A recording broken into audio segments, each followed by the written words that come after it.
I'm like, even though I only have a mat on the floor, I think he's in the vent. The most incredible moment in the history of League is Faker's Zed play.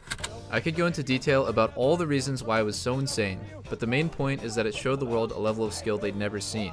What was that? Not only was this the best 1v1 of all time, but it inspired countless players to play mid or specialize in Zed. And specialize is probably the most fitting word to describe many of the reasons why League is so compelling to watch and play. You can't get good at everything, so pick something you think is fun and go off of that. This isn't just my personal opinion. There are tons of examples of players who became famous for their mastery of a single champion. But what happens when you nerf something people are invested in, or flat out remove it from the game? Let's take a look at the most recent example, the Aatrox rework. After seeing competitive play 3 games worldwide from 2015 to 2017, Aatrox started becoming a viable pick again, but he was due for a makeover. That was much to the disappointment of people that had been playing him. A Korean challenger Aatrox main actually wrote an emotional post on Reddit in a language he wasn't fluent in just to vent his frustration to the community. Were a huge reason for its growth, showing off skills for new players to be excited about and having fun too. Competitive players in League will never have as much time for obvious reasons, but a fraction of it would benefit the game's popularity. Reckless, one of the best and most popular players in Europe, literally benched himself because the meta change was so severe that a top laner could do his job better than he could.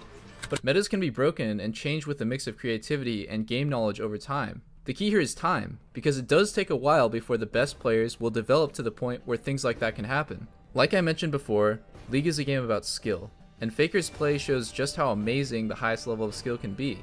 Everyone's on the journey towards mastering something in the game, even Janna mains. Too many changes can reset your progress in that journey. This isn't just my personal opinion. Riot Games lead designer Greg Street recently said the same thing. I think the best thing to do is just pick a champion that you're excited about. Even though League has 140-something champions, when you're just learning the game, you probably want to pick 1 or 2 and play a lot of games on that character until you really kind of understand the basics there. But I think about Doublelift's video about ever-changing game, I'll tell you exactly my opinion. I've told you guys this before. Look, don't pay attention to the video. Look at what he's actually doing in pure actions.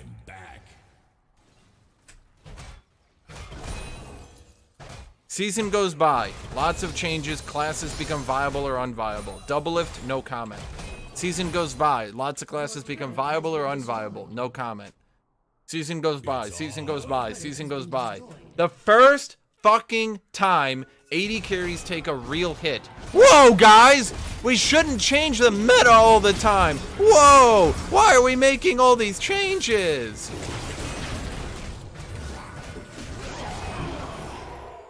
You have slain an enemy. You have been slain.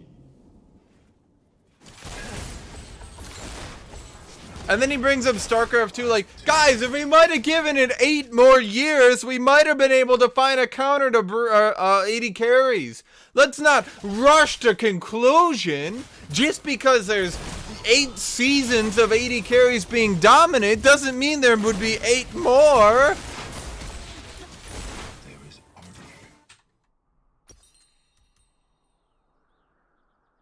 Bring it on. As a thought process, always think about what someone is actually doing in pure terms.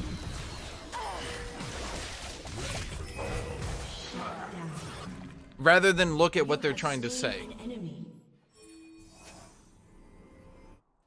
And often enough, you're gonna find out just how biased and stupid it sounds. Who's next? An ally has been slain. Okay, well, I think...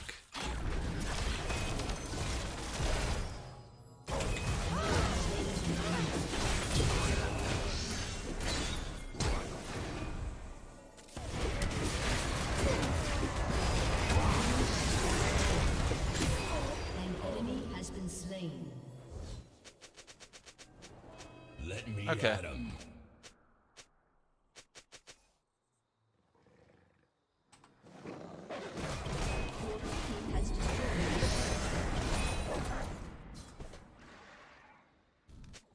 It's on. See, but here's the thing. People say, oh, Hashishin, you're biased to bruisers. Yes, the class that historically gets shit on the most and is very frequently unviable. How can you be biased to a class like that? Ah, shit. I need my W. It's like saying, Hashishin, you're biased to these people that suck all the time. You want them to be viable. How dare you? Look.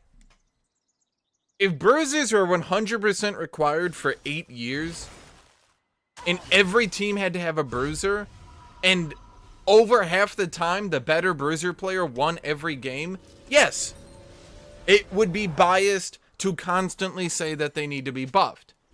When meta after meta after meta goes by where bruisers aren't used, aren't impactful, and only a small drop of them are ever viable, then no, it is not biased to say they should get changes and be buffed. Again, think of it in pure terms.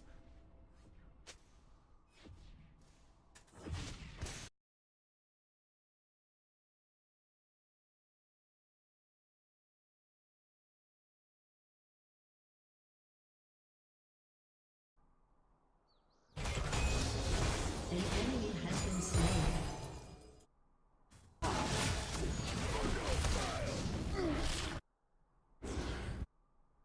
Let me at him. An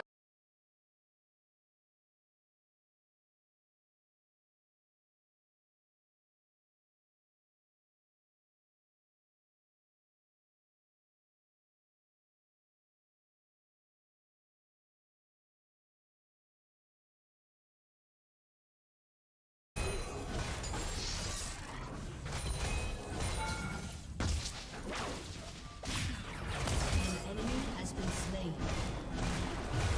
Surprise! I'm back.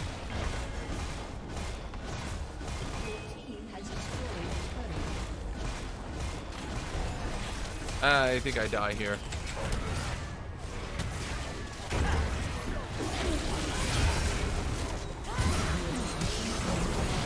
Oh, we're good.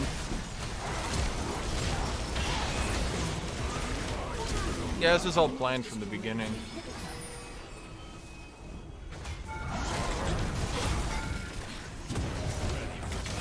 Nah, fuck. My conqueror fell off. Your team has destroyed a turret. Down. An ally has been slain. Okay, we get Essence Reaver. We get Jarm's Fist. What do you mean I jumped into the fountain? Fairly certain I was knocked into it, but, you know.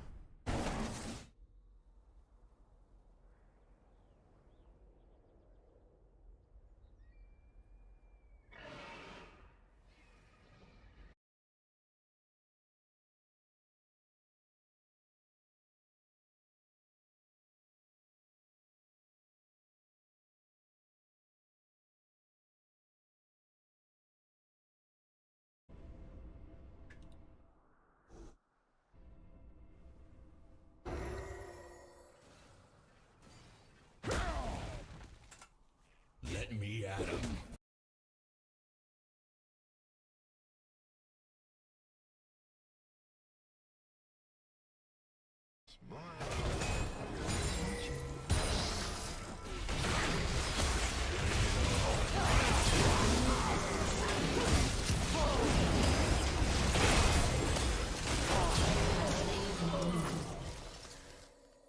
Oh, they surrendered.